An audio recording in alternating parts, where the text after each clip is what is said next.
The crowd collectively sucked in a cold breath. It was a wedding day, yet someone sent a blood-stained coffin. Holy crap!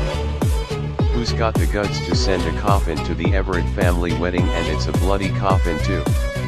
Are they looking to get themselves killed? The Everett family members' faces turned dark with anger. Marcus looked like he'd just swallowed a mouthful of crap. As everyone stared in shock, a handsome young man walked in, holding the hand of a frail girl, a black plastic bag dripping blood from his other hand. It was Alan and Daniela. Alan had been a social outcast for 5 years, and the authorities had wiped all his records. Years of training had changed him so much that almost no one recognized him. But everyone recognized Daniela right away. Isn't that the Shaw family's ugly daughter? What's she doing here, and who's the guy with her? Damn, he's holding her hand. He must have some weird tastes. She might be ugly, but she's got a killer body. Bet she's amazing naked. All their nasty gossip made it loud and clear to Alan and Daniela. Daniela bit down on her lip.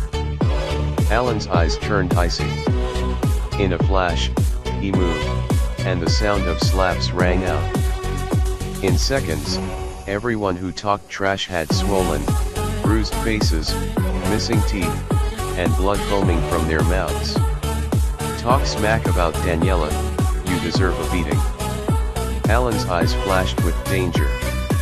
The crowd stared at Alan, shocked, trying to figure out who he was. He had some serious nerve, bringing a blood-stained coffin to crash a wedding, then beating people up. "It's you, bitch. Where's Chris?" Griffin asked. "You mean this bastard?" Alan smirked and tossed a black plastic bag.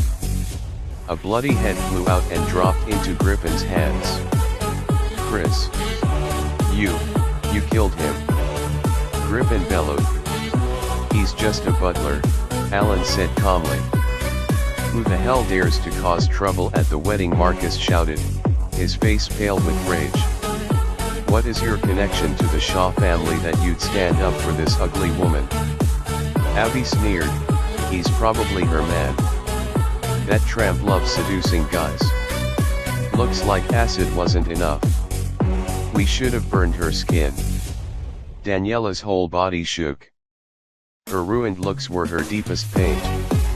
"Ugly, you must be the one who tried to marry up and trash Daniela, right?" Alan frowned. "That's me." "What, you wanna stick up for her? You're looking for trouble. For such an ugly woman, you oppose the Everett family. Do you have a peculiar taste?"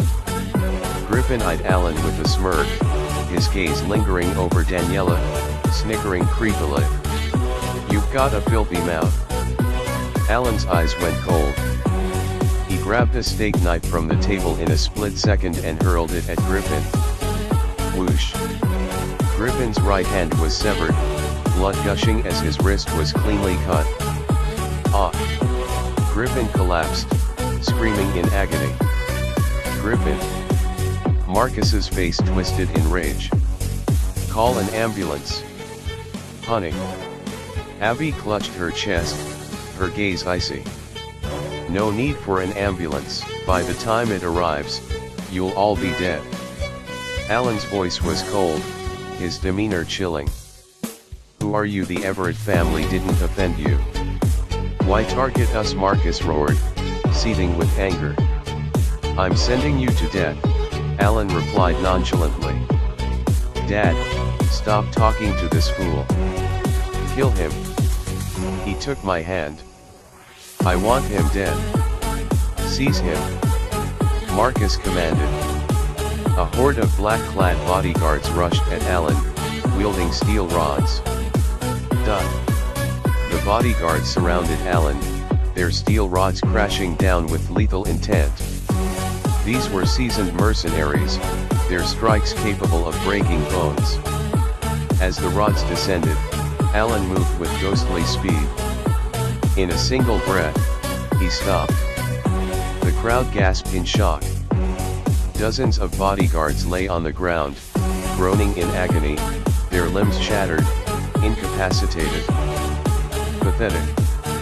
Griffin spat, his face dark with anger. A martial artist, I see. No wonder you're causing trouble. But this ends here. Marcus turned to a man in black beside him. Mr. Hurst, your turn. A burly man stepped forward, his presence radiating power. Tyrone Hurst, head of the Draeger Taekwondo Dojo in Yunbird, held a 7th degree black belt. In Taekwondo, belts range from white to black, with black being the highest. A 2nd degree black belt could open a dojo, while a 7th degree was an honor.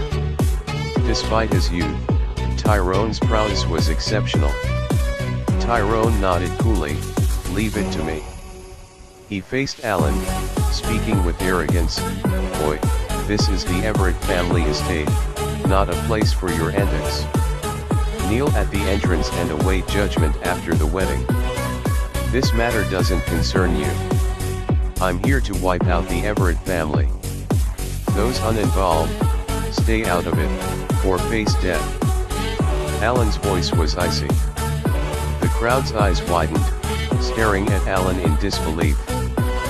Tyrone's eyelid twitched. Such boldness.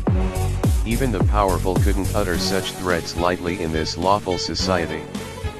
Boy, you're quite cocky. Since you're so obstinate, today marks your death anniversary. Tyrone smirked at Alan. But before he could finish, Alan launched a punch. The crowd froze in shock. Alan, having survived countless life and death battles in Prison Zero against the world's most vicious criminals, knew that actions weigh more than words. Bang. Like a raging river, Alan's punch thundered forth, mighty and unstoppable. Feeling the overwhelming power of Alan's punch, Tyrone's face changed. He couldn't afford to underestimate it. He braced to defend. Boom. A muffled explosion echoed. In an instant, Tyrone screamed in agony.